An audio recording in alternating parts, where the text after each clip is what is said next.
school, everybody had a farm that you tended to, and you give a report at the end of this session.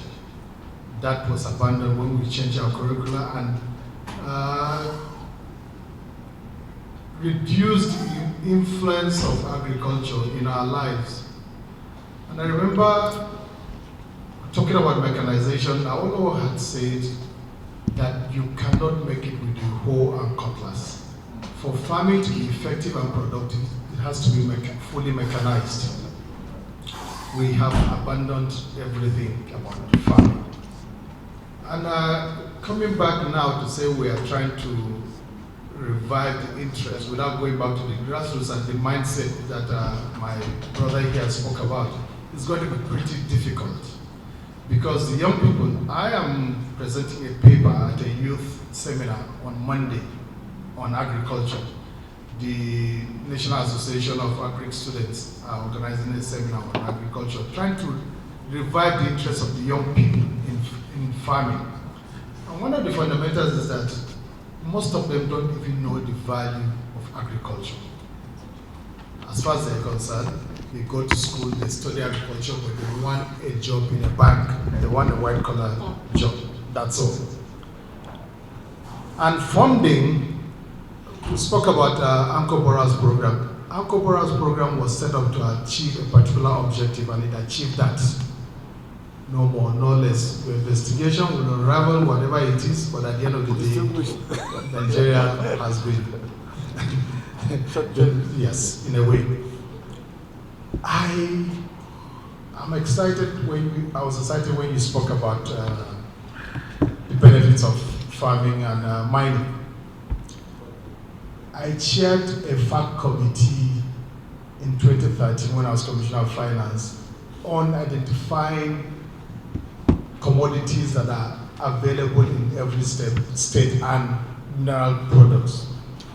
We finished that committee, submitted the report, and nothing came out of it.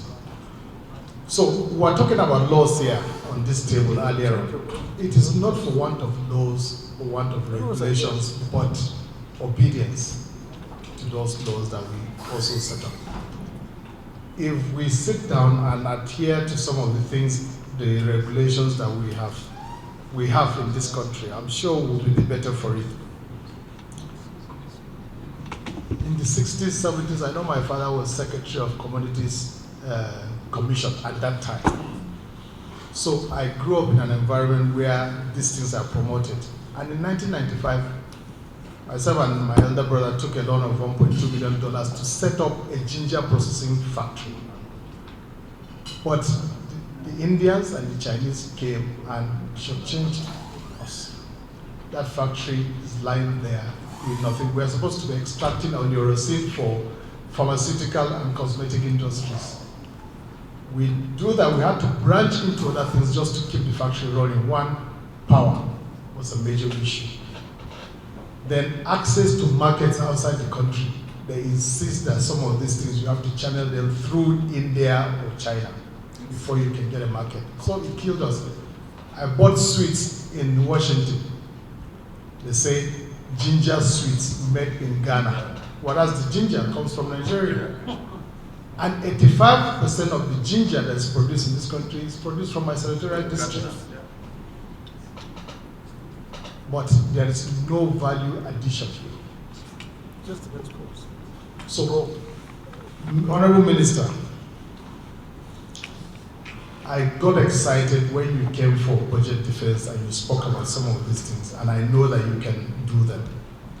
So we'll be looking up to you and the government generally, particularly in terms of funding.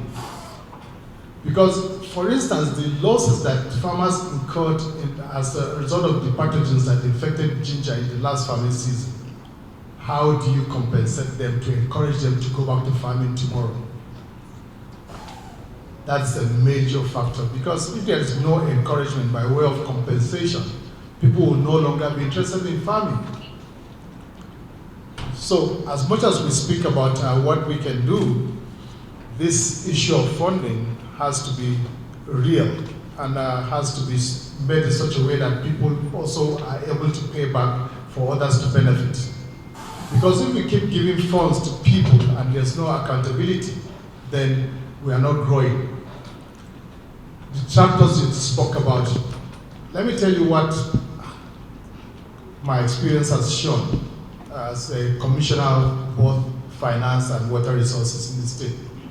Most of the things we give out to key beneficiaries in these various states, there are marketers, there are people or merchants who are waiting there to purchase these products.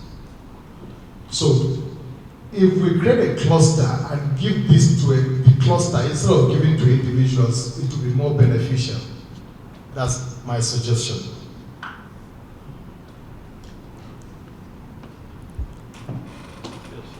Thank you.